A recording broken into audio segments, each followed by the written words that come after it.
Hello everyone. ఇప్పుడు వచ్చేసి మనకు TSPSC group 2 2016 Indian history questions అనేవి నేను ఇప్పుడు చెప్తాను. అండ్ ఫస్ట్ వన్ వచ్చేసి అఖిల భారత హరిజన సంగమాన్ని ప్రారంభించింది ఎవరంటే MK Gandhi.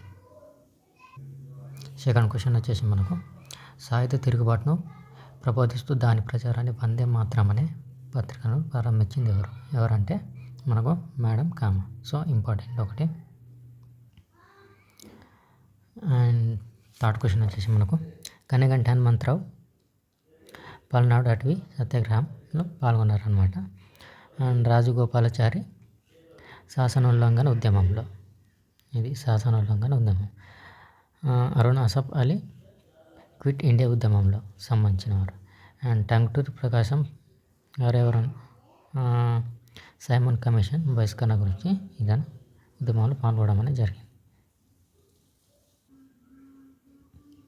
And fourth question వచ్చేసి ఢిల్లీ సుల్తాన్ల కాలంలో కవి మరియు సంగీతకారుడిగా ఉన్న వ్యక్తి ఎవరు?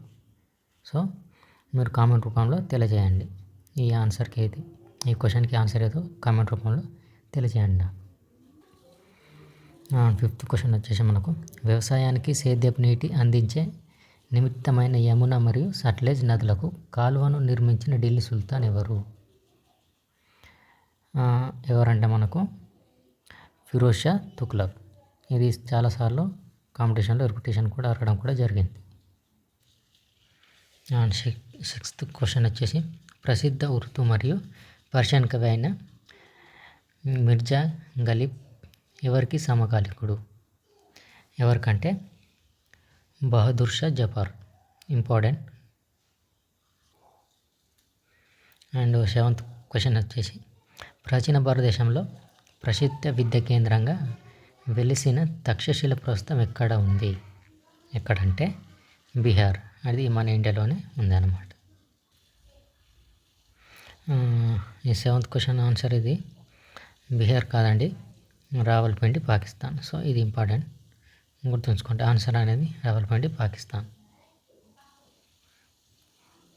అండ్ ఎయిత్ క్వశ్చన్ వచ్చేసి హరప్ప ప్రజలు సముద్రాంతర వ్యాపార సంబంధం కలిగి ఉన్న దేశం ఏది?